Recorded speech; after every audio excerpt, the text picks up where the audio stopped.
Okay, we're here with Sean McCafferty from CBA. Okay, I got it right that time.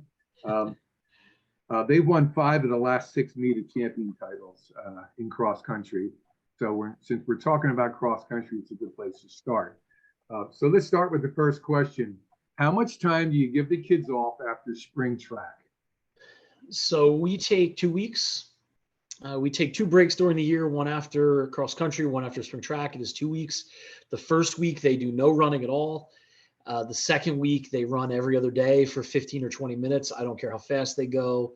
It's really about making sure their tendons and bones are still ready to go. I tell them run with your little brother, sister, mom, whomever it may be, just to keep the legs fresh and ready. Then we take another week where we have practice, but and we're still kind of in that week now. But I'm not really. We don't do a whole lot, and I'm kind of very hands off. I show up, they run practice, but it's kind of very low key. Later this Friday, we start getting rolling a little bit. So that'll be July 7th is when we really start moving in the right direction. So, Okay, so it's more like almost like a 3 week gradual. yeah, it's 2 weeks completely away from the coaches. I think that's really important. I try not to message them. I try not to really deal with them, give them a break mentally from us and give us a break too. And then, and then a week of kind of guided break, I guess. They're running every day. I mean, they're running, my upperclassmen are running 45 minutes already, but it's, again, hands off, kind of go warm up, go stretch, go run type thing. So No intensity. So no, no, no, yeah, no, it's a continued rest of their minds and their body in a sense. 100%. Yeah. All right. Um, when you do start meeting, how many days a week do you meet with the team? So we do 3 days until I guess next week we start 4 days a week. We do Monday, Wednesday, Friday, and Saturdays for a long run in a couple weeks, depending on what's going on. Okay. Morning or evening? We go at 7 in the morning. We started that last year. It was a welcome change. The kids were a little apprehensive at first, but I think it really worked out for them. Um, Things, yeah, they took it a little more seriously. I think it being in the morning. We're at 6 p.m. For as long as I can remember. Heath always used to do that. I always used to do that wherever I coached, and it was getting to the point where a lot of our practices were getting canceled for storms and heat. So we just made that move, and very happy we did. Okay, so you have those 3 weeks you told us about. How does your training evolve from those 3 weeks until, we'll say, the first day of school, which Right. is usually probably September 5th, 6th, 7th, 8th? Yes. So I have two goals for the summer, and three goals really. Make them better athletes, number one. So we do a lot of extra things: hurdle drills, speed ladders, plyometrics, anything we can to, um, excuse me, make them better athletes, stronger, things like that. We also Another focus is just aerobic fitness. We do a lot of easy running, conversational type running over hills, flats, whatever it may be, as much as we possibly can without getting them hurt. And the other thing is working on our threshold.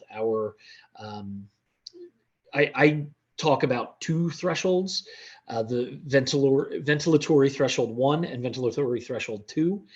So we spend a lot of time working on level 2 of that, or part 2 of that, What's which the is what's the difference? so. I'm a big fan of a three tier heart rate system instead of the 5 zone that people normally use. So from first to second zone is the VT1, and from second to third zone is VT2. It's somewhere a little under 90% of heart rate max. Probably very similar VO2 max, around a little under 90%. VO2 max and heart rate max are very different until they get to higher levels. And by the time they get to about 85%, they're very close. So it's usually in that 88 to 90% range. And we spend a lot of time working on that in the summer. So those three things: making better athletes, a lot of aerobic running, and that VT2, really working on that and making sure the kids are getting more fit with respect to that. Would you say that maybe the second one is about 15 to 20 seconds slower than what a tempo would be?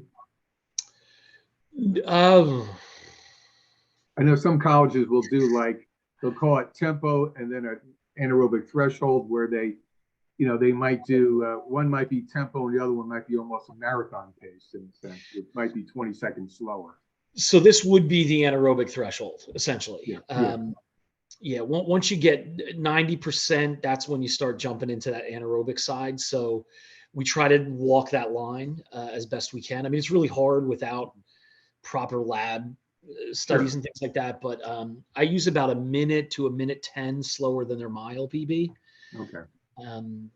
So, like a 4:15 kid is running, anywhere from 5:10 to 5:20 on his tempo days. And if it's a consistent 4 or 5 mile tempo run, they're probably on the slower end of that. But if it's broken, if we're doing repeat miles or 2Ks, I do a lot of 2Ks, they will be on the faster side of that. Yeah. That's good. How important is that summer to the season?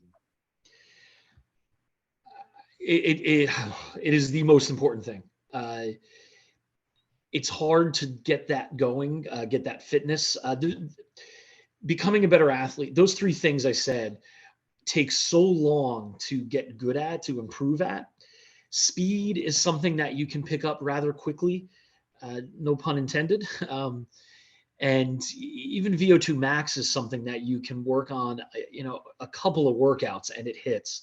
Also, when you're racing, you get a lot of VO2 max as is. So those other three things are very hard to work on and they're time consuming, and having that extra 2 or 3 months where you can work on those things is really important. I mean, we start doing those threshold efforts after about a week and a half, 2 weeks of practice. Like next week we'll be doing it, and gradual, everything, building up to a point. But I think without that summer, it would be really hard to pull that off. So, yeah. Okay. So how do you create a team culture, or if you had somebody, what would be your advice to somebody, who's trying to do that? So there's two really important things that I've always professed, even when I was at Homedale. The kids have to care about each other a whole lot. They don't have to like each other. They don't have to be best buds all the time. Most of the time they are, but they don't have to be.